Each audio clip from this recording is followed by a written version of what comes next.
এবার অন্ধকার করে দাঁড়াতে পারবা। ওটা কাবার এসছে। ওর গায়ে ওঠ, গায়ে ওঠ, ওর গায়ে ওঠ, যা ওঠ, ওঠ গায়ে ওঠে, একটু দেখিয়ে দে তো, একটু ভয় দেখিয়ে দে।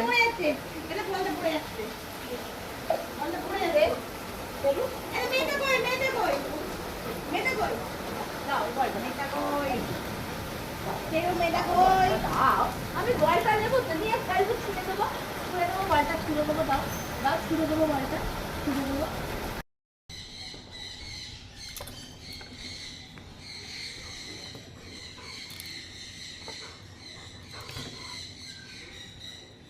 আমার হাতটা ছাড়, সেরু আমার হাতটা ছাড়, আমার হাতে লাগছে কিন্তু। হ্যাঁ, নাটকটা করবি না একদম, একদম। এই যে এই এই যে তুই নাটকটা করছিস